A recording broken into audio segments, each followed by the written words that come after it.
The only thing I ever wanted my whole life was to be a game developer. I taught myself Game Maker Studio in 2015 when I was 12 years old. I've had idea after idea, time and time again. I was building games directionlessly and aimlessly. For the past 10 years, I knew what I wanted, but I never knew how to get there.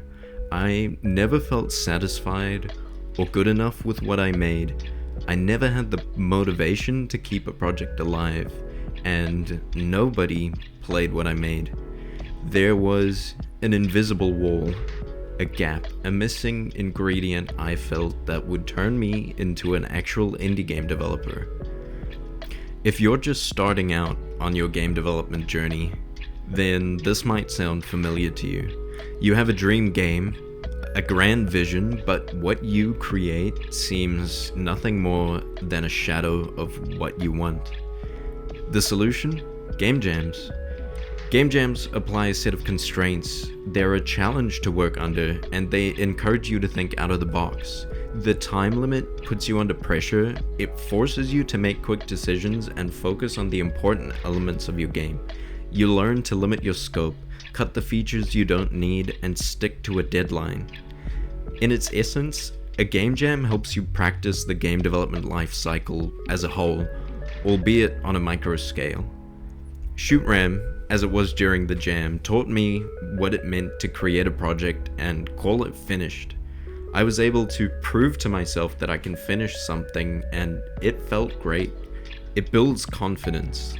The type of confidence where you start to feel like you can do anything and make anything. The restrictions and theme encourage unique problem solving. You're not going to find a tutorial on making that game because that game doesn't exist yet. Electro Beats, my latest jam game, is a rhythm game where you have to move around and hit circles on the beat of the song. It really got me out of my comfort zone. I had never made a rhythm game before, and honestly, I didn't know where to begin. But I had confidence, and before I knew it, I started and actually ended up having a rhythm game. It came entirely out of my head. I didn't follow any tutorials. I just purely looked at the Godot documentation. Decorator Hook was my first solo jam game. Keenan and another friend actually helped me with the idea on the first night, but they weren't available to actually help build the game. I ended up doing all of that myself. And this was the project that made me fall in love with game jams. They are chaotic, they are messy. After the first day, I didn't actually think I was going to have a finished game. I ended up surprising myself and ended up with a really great game. It's quite buggy, honestly, but it's really fun. If you're stuck in tutorial hell, I think you should try to participate in a game jam. If it's your first time, it's going to be difficult. Game jams are notoriously challenging, but that's exactly why they're good. It's like trying to learn to swim by jumping in the deep end. Escaping tutorial hell is like learning to ride a bike. Eventually you need to lose the training wheels and just ride. Don't be afraid of falling. Don't be afraid of not finishing your game or even releasing a bad one. We all started by making junk. I still make junk.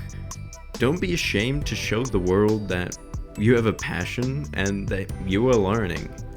The game development community is very supportive, and you'll find that even when you submit an unfinished game, you'll get great feedback and tips for next time. There's a lot of advice out there on how to do a successful game jam. Recipes and formulas for success, but honestly, I think the best way is trial and error. Doing a game jam, you'll find out where your strengths and weaknesses lie, and you'll learn to balance your project around them, and you'll see what you can focus on improving.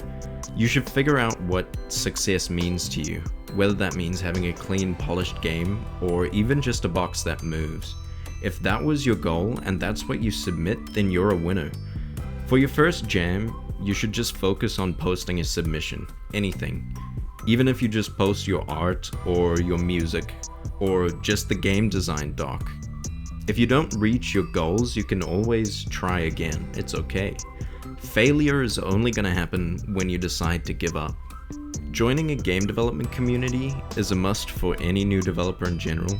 We have an Acid Rat Discord you can join. We're trying to build a community of game developers where you can share what you make and learn. We're all in the same boat here. I think it's important to surround yourself with like-minded people, and we'll be your first fans. We'll hold you accountable so you stay motivated and finish your project. Game jams are also a great way to trial ideas and find out if an idea you had is actually fun. ZombieNet, our most popular game, has over 1,000 browser plays on itch.io, vastly outperforming our other games. We never realized how much of an impact genre and theme had on the performance of a game until we witnessed it ourselves on the analytics page, something that never would have happened if we didn't participate in a game jam. Game jams taught me that to get somewhere, you just have to start doing instead of dreaming. They pushed me to finish projects, to experiment with new ideas, and learn what actually makes a game fun. Each jam made me faster, more creative, and more confident. And in the end, game jams are starting to turn game development from a distant goal into something real and achievable, 1 week at a time.